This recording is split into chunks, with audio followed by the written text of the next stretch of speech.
right, gang, welcome back. Know Your Game podcast from US Indoor. I'm Chuck, the membership director at US Indoor. Today I'm here with Chris Scrofani, the vice president of Williamsburg Indoor Sports Complex in Williamsburg, Virginia. Chris, great to have you.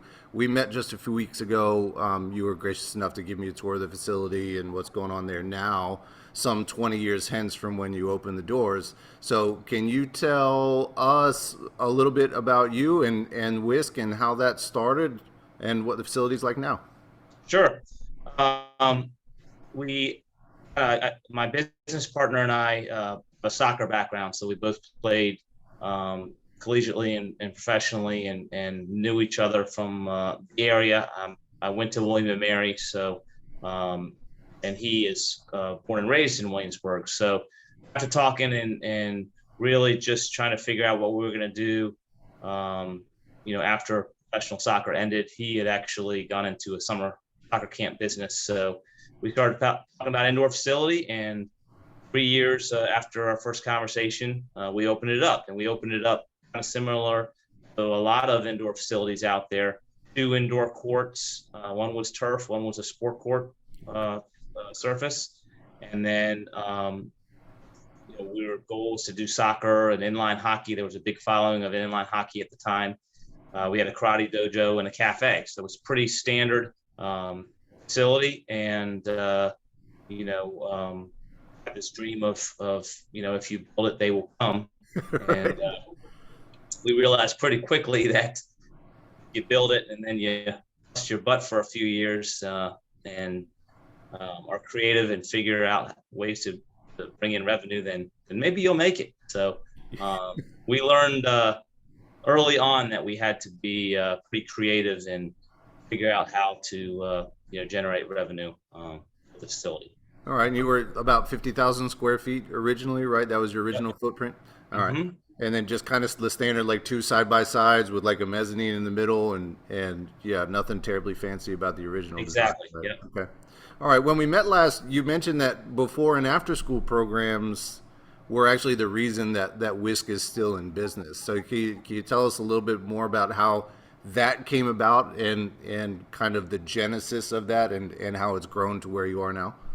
Absolutely. I credit US Indoor for us getting this idea and getting this push of kind of launching a kids club program, which is a preschool, a fully licensed preschool that we have, as well as a before and after school program. So after about a year and a half of running the facility, we realized that we had to figure out other ways to bring in revenue. We couldn't just depend on adult leagues at night, because all adult leagues you're going to do from 6 o'clock to 11 o'clock at night, but the rest of the day, what are you going to do? Sure. We realized that in the wintertime, yes, we'll be busy on the weekends and busy at night. Everybody's adult leagues get a little boost during that time, but you're really dependent on those kind of certain months of the year where you get most of your revenue that kind of kicks in. The mortgage doesn't, and the bills don't care what month it is. That's right. They're gonna charge you the same every month, and we realized pretty quickly we had to figure out a way to get more residual income, regular income going. And so I went to US Indoor Conference. I went to just a general ideas session, because that's what I was looking for, was just general ideas of what we could do. And there was one guy in there that brought up the guy that was running the session, just said, is there anybody that's got any ideas? And he raised his hand, and I wish I could name them, and I wish I could name even who the guy that was running the session was, because I give them a lot of credit. But just said, I run a before and after school program. I've got 3 or 4 buses, and and I have 75 kids or something in the program. And I kind of just turned around and looked at him, and I was like, man, I never thought of that, And to be honest with you, everybody in the room, nobody was interested in it. They were like, I want to do indoor leagues and tournaments and this thing. Everybody's got these grandioso ideas of this indoor facility and what it's going to bring. And I turned around after running a facility for a year and a half, said, I talked with you after this, and I said, how much do you charge? And figure out what they do a week. And I'm going, okay. And I walked away from that conference saying, come back and telling the president, we've got to start this. And we've got to start a preschool and a before and after school program. And we just took a corner of the mezzanine and kind of got a contractor in to put up some drywall for us and started out with a preschool with like 15 or 20 kids. But you know what? That's 15 or 20 kids that we're paying you weekly every single week. Yeah. In a time of the day where you aren't getting any other money. Exactly. Right? Yeah. Exactly. Fast forward to 2005, and we built onto the back of our facility because our preschool had outgrown that program, and we had started a before and after school program. So, with the numbers of that, the bank was pretty confident in our ability to be able to handle that additional finance from the numbers that we were showing with our preschool and before and after school program. And we built, basically a preschool on the backside of our facility, which still exists today. So we've grown to a point now where we have 130 kids in our preschool. And we have, during the school year, we have about 150, 175 kids in our before and after school program. And then that goes up to about 250 in the summertime, for those 10 or 11 weeks. So that residual income, no matter what, we still love adult leagues and we still love the tournaments and the indoor league that we do in the winter and those type of things. But we know we're going to get, a certain amount of revenue every single week, every week of the year. And that's. So in the summer, your preschool essentially turns into like a daycare or day camp. Is that? It continues to run in the summer. Okay. It's still a preschool, but we treat it like a summer thing. Like a summer camp.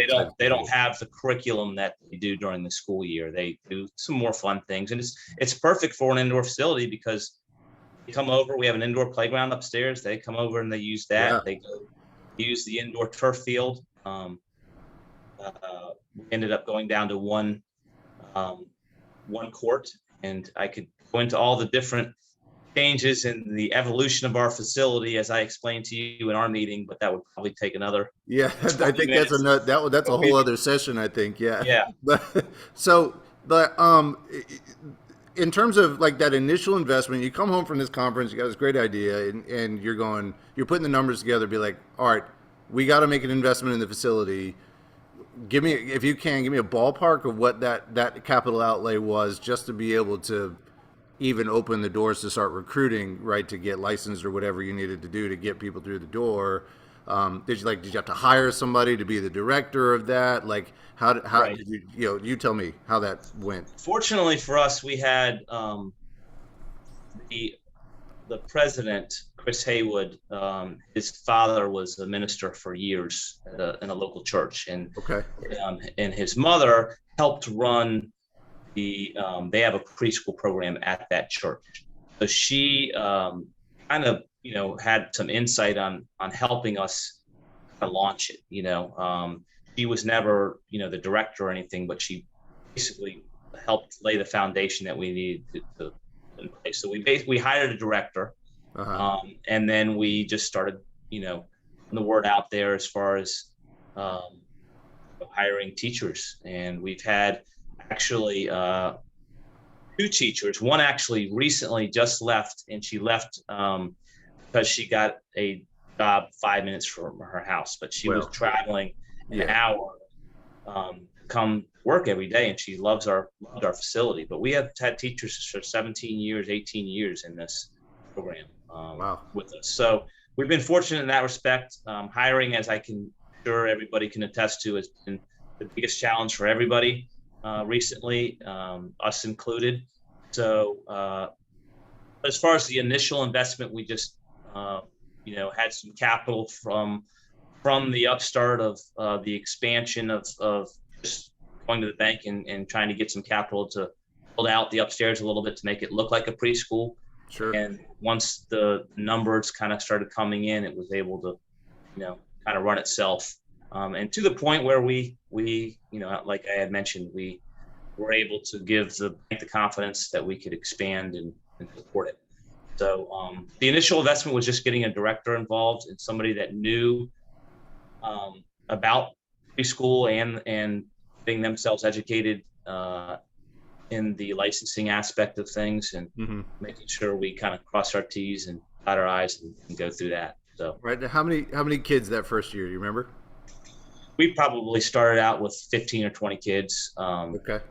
but it exponentially went up. I mean, it quickly reached. That was probably in 2003 that we officially started it, 2002 or 2003, and then we had our first expansion in 2005.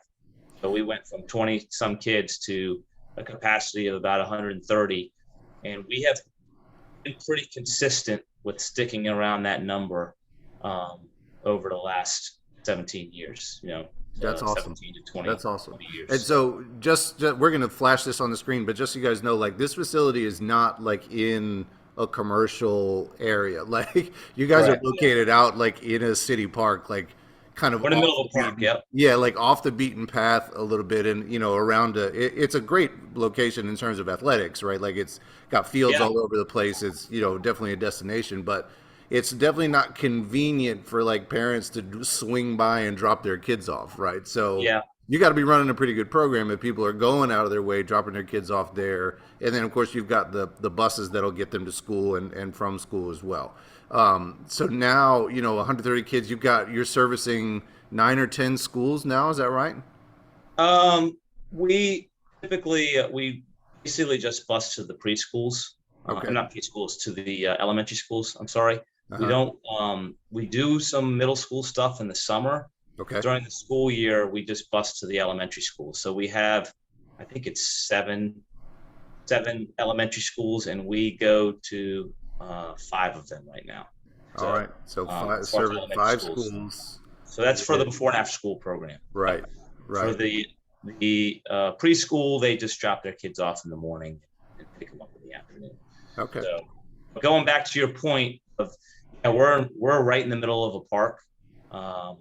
Everybody kind of refers to the park by our name, which we're fine from a marketing standpoint. Sure. We don't have that curbside marketing that you might on a a main road, like on a main street or something along those lines.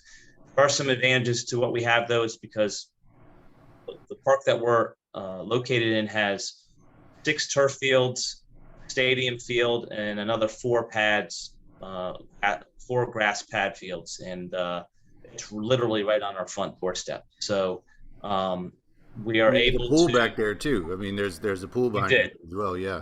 We built a pool a few years ago, and then we sold it a couple of years later. So that's another session. Another session for sure. We fought getting a pool for a long time, and we thought we would be able to do it, and ran some numbers, and it just didn't work out. So we told it to the people that know what they're doing. So. Sure, yeah. How many employees under the umbrella of your preschool and before and after school program are, like, how many people are on your team now that work exclusively in that?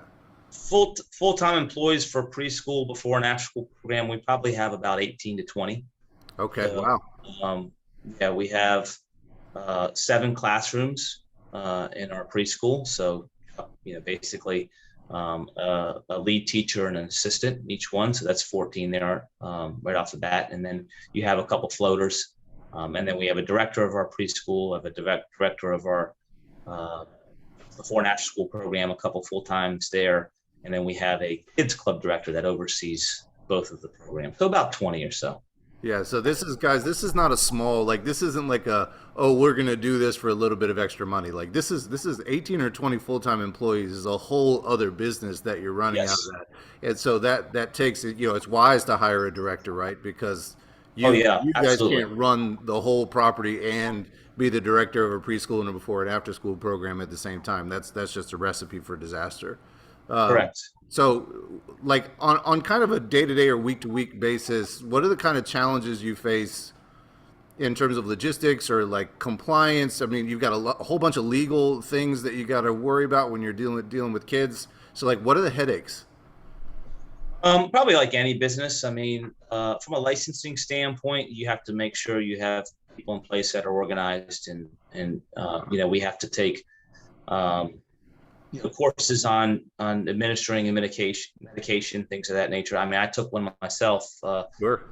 just to make sure that there's a backup in case there's a teacher or a director that's not in there. So we have to have enough people that are, have the accreditations of those courses and things to make sure that we're doing what we need to be doing on a safety standpoint, as far as that goes. But I mean, biggest challenge, from their standpoint, obviously you have a lot of personalities involved. So Sure. trying to make sure that everybody's working as a team and everybody's working towards a common goal. There's always going to be something that comes up. Teachers call out sick. When one child gets sick, a bunch of kids sick, the COVID created a whole nother situation with, isolation and making sure that, we're still covered from the standpoint, from a staffing standpoint. So, those are the day-to-day, just putting out fires, making sure that they're doing what they need to do, making sure that we're keeping a close eye on the kids, that we have good, fire and safety protocols in place, just like you would at a normal school. Sure. Intruder action plans, things of that nature. You got all the preventative maintenance on those buses that you got to do, and yeah, so there's obviously the financial component to it as well, and the revenue standpoint is always going to be there. That's the capable, like you can only have 132 kids, I think, is our cap. So we know what our cap is. I mean, the only way that you're going to increase that revenue is to raise the prices. Sure. The one movable part, as everybody knows with business, is expenses. How do you keep expenses down? And so those are the things that we have to monitor and trying to make sure. I always tell all of my staff and every department, because I oversee every program that we have here, try to do the best job you can. It's with the least amount, as long as you're not affecting the integrity of the program. So yeah, we need to have, a certain number of teachers in a class or a certain number of coaches watching over a specific group before and after school. Let's make sure we're not putting 4 coaches there. Okay. Right. But you've got ratios, right? Like there's legal things about like you can't have this many. Once you get to this many kids, you got to add another adult. And so once you add that other adult, you take a hit, right, until you've got enough kids to fill that out. So right. what Chris probably learned, hopefully you had some guidance, but maybe you learned by banging your head against the wall, right, is like there's a sweet spot with the number of like with the ratios, right? And you can't just keep letting kids in without paying attention to that, because your expenses can run away. Oh yeah. Right, if you're not paying attention in this before and after school and preschool situation. Absolutely. Cool. What would you tell, like, somebody who's either considering building a facility or they already own one, like you guys were, and considering, like, man, I'd really like, it's doing okay, and like we're not in danger of closing, but like I'd really like to do better, and maybe this is an option for them. What would you tell them? I would wholeheartedly recommend it. So, I mean, it certainly is it's a tough task, I mean, you're, like you said, you're starting a whole brand new business and there's a lot of things that you have to learn, and there's a lot of, liability issues, things of that nature. But at the end of the day, we're all businesses here. We need to figure out how we're going to bring in regular income. And I know that leagues and those things can do that. Memberships is another way to do that. I know a lot of us have done the membership because that's regular residual income.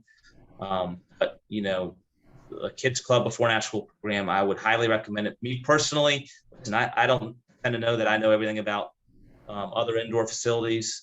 We've had various people approach us in the past and looked at different opportunities.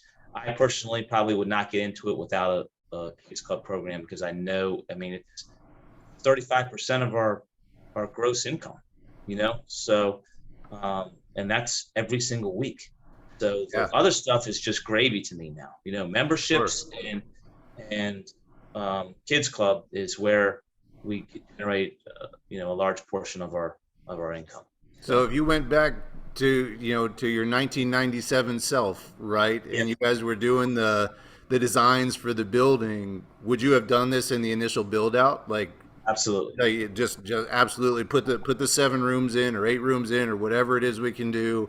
Build the number of bathrooms and whatever it is that we need to have to be able to support a program like this. And we're going to hire a director out of the gate, and we're going to hit this like you. So if you went back 25 years, you'd be like, don't even consider this unless you are going to do before and after. And Personally, yeah. I mean, Yeah. I know there's a lot of successful facilities out there that have done Sure. really well. We're also kind of Williamsburg's a tourist town, but we're talking about 80,000, residents and population of Williamsburg. We're not dealing with, a DC or a big city or where you have the mass numbers. So we learned early on that we have to cater to the local community to be successful. But regardless of where you are, people need childcare. They need people always need it. Yeah. They need before and after school programs. And there's a lot of advantages to it, which, I could go into all the different things, but people, one caveat that we have is the buses will get the kids and drop them off at our facility, and we'll escort those kids to their respective activity, whether it be outdoor or indoor in our gymnastics or, to a soccer practice or a football practice that we have no affiliation with. So we have coaches that'll walk them out there. So parents can show up at 5:30 or 6 or 6:30. The kid gets dropped off at 5:30 because we close at 6. Might walk them out to a field at 5:30, and then their parent comes and pick the practice at 6:30, and they know they've been delivered there. And it's a huge bonus. So there's a lot of buses be involved in the middle of a park as well. Little side note there, but going back to we would definitely start a kids club program if we started another facility. Absolutely. That's awesome. Thanks, Chris, for this. It's been like I've learned a ton already, and this clearly is more and more of a topic now as we get into like 3rd-generation facilities, 4th-generation facilities that aren't just 50,000 square feet with 2 fields on it, and that's it. Yeah. Those really aren't getting built terribly much these days. So this is really great information. Thanks again, gang. This Know Your Game podcast from US Indoor. Make sure you like and subscribe, and we'll talk to you next time.